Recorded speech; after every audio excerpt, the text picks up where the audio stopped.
Assalamualaikum warahmatullahi wabarakatuh. Izin memperkenalkan diri, nama saya Amanda Veronica, NPM 18510200152, Prodi Perbankan Syariah kelas B semester 5, akan menjelaskan mengenai kodifikasi akad dan produk yang terdapat pada bank syariah.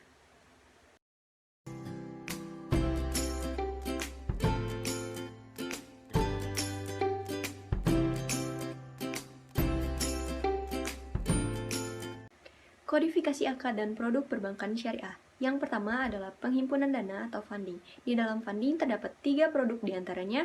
Yang pertama adalah giro, merupakan simpanan yang penarikannya dapat dilakukan setiap saat dengan menggunakan cek atau biliet giro. Yang kedua adalah tabungan, merupakan simpanan yang penarikannya hanya dapat dilakukan menurut syarat tertentu yang disepakati dan tidak dapat ditarik dengan menggunakan cek atau biliet giro atau alat lain yang dipersamakan.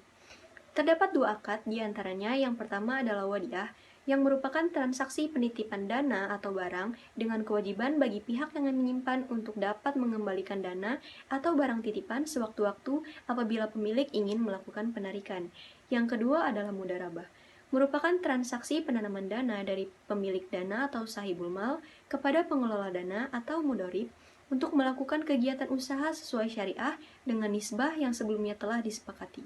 Yang terakhir adalah deposito, merupakan simpanan yang penarikannya hanya dapat dilakukan pada waktu tertentu berdasarkan perjanjian antara nasabah dengan bank dengan menggunakan akad mudharabah.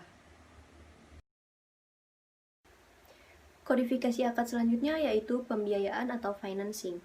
Pembiayaan merupakan penyediaan dana atau tagihan berupa transaksi bagi hasil, transaksi sewa-menyewa, transaksi jual-beli, transaksi simpan-meminjam, dan transaksi sewa-menyewa jasa. Terdapat beberapa produk dalam pembiayaan, di antaranya yang pertama adalah pembiayaan atas akad mudharabah. Terbagi menjadi 2, yaitu yang pertama mudharabah mutlaqah adalah jenis kegiatan usaha yang cakupannya tidak dibatasi oleh spesifikasi jenis usaha, waktu, dan daerah bisnis sesuai permintaan pemilik dana. Yang kedua adalah mudharabah muqayyadah, untuk kegiatan jenis usaha yang cakupannya dibatasi. Selanjutnya adalah pembiayaan atas dasar akad musyarakah.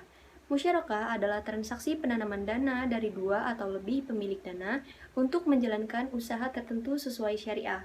Keuntungannya dibagi berdasarkan nisbah yang disepakati dan kerugian ditanggung bersama berdasarkan proporsi modal masing-masing.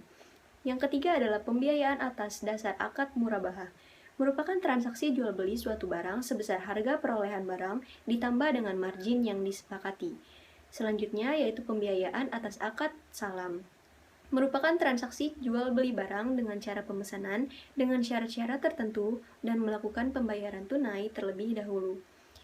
Yang kelima yaitu pembiayaan atas akad istisna, merupakan transaksi jual beli barang dengan cara pemesanan dengan kriteria dan syarat tertentu dengan pembayaran sesuai dengan kesepakatan. Yang keenam adalah pembiayaan atas akad ijaroh, adalah merupakan transaksi sewa-menyewa barang atau jasa untuk mendapatkan imbalan atas objek sewa yang disewakan. Ijaroh muntahiyah bitamlik merupakan transaksi sewa-menyewa barang atau jasa untuk mendapatkan imbalan atas jasa objek yang disewakan dengan opsi perpindahan hak milik objek sewa. Yang ketujuh adalah pembiayaan atas akad qard, merupakan transaksi pinjam-meminjam dana tanpa imbalan dengan kewajiban pihak peminjam mengembalikan pokok pinjaman secara sekaligus atau cicilan dalam jangka waktu tertentu. Dan yang terakhir adalah pembiayaan multijasa yang merupakan transaksi pembiayaan yang melibatkan 2 akad, yaitu yang pertama adalah ijaroh atau transaksi sewa-menyewa barang atau jasa untuk mendapatkan imbalan atas objek sewa yang disewakan. Yang kedua adalah kafalah yang merupakan transaksi peminjaman yang diberikan oleh penanggung atau kafil kepada pihak ketiga atau yang tertanggung untuk memenuhi kewajiban pihak kedua. Kodifikasi produk dan akad perbankan yang terakhir adalah pelayanan jasa. Terdapat 3 produk, diantaranya yang pertama adalah letter of credit atau impor syariah, merupakan surat pernyataan akan membayar kepada eksportir yang diterbitkan oleh bank atas permintaan importir dengan pemenuhan persyaratan tertentu. Yang kedua adalah bank garansi syariah, merupakan jaminan yang diberikan oleh bank kepada pihak ketiga penerima jaminan atas pemenuhan kewajiban tertentu. Dan yang terakhir adalah penukaran valuta asing atau syarf, merupakan jasa yang diberikan bank syariah untuk membeli atau menjual valuta asing yang sama maupun yang berbeda.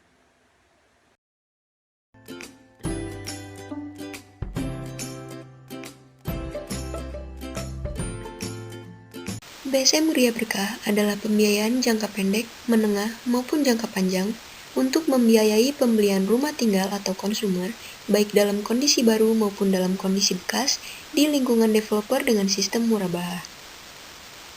Pembiayaan Gria Berkah merupakan pembiayaan untuk pembelian rumah ready stock dan inden, pemindahan fasilitas KPR atau takeover, pembelian apartemen ready stock, dan multiguna beragunan rumah atau refinancing. Apa manfaat pembiayaan Gria Berkah dari Bank Syariah Mandiri? Di antaranya adalah maksimum pembiayaan sampai dengan 5 miliar rupiah dengan jangka waktu sampai dengan 10 tahun. Bekerja sama dengan lebih dari 300 developer, bebas penalti dan biaya appraisal sampai dengan 1,5 miliar, berhadiah porsi haji senilai 25 juta rupiah dengan pembayaran angsuran lancar selama 2 tahun atau minimal plafon pembiayaan Gria sebesar 300 juta rupiah. Angsuran tetap hingga akhir masa pembiayaan dan terdapat margin khusus bagi pegawai ASN dan BUMN. Apa syarat yang diperlukan dalam pembiayaan Gria Berkah? Di antaranya adalah warga negara Indonesia yang cakap hukum dengan usia minimal 21 tahun dan maksimal 55 tahun pada saat jatuh tempo pembiayaan. Maksimum pembiayaan sampai dengan 5 miliar rupiah dengan DP minimal 5% atau sesuai dengan ketentuan Bank Indonesia. Bagaimana prosedur dan tahapan dalam pembiayaan Gria Berkah? Yang pertama, nasabah diminta untuk melengkapi dokumen yang diwajibkan. Yang kedua, marketing akan mengumpulkan dokumen-dokumen tersebut, kemudian pihak marketing akan mendatangi rumah nasabah guna menanyakan kebenaran syarat-syarat yang sudah diberikan kepada marketing.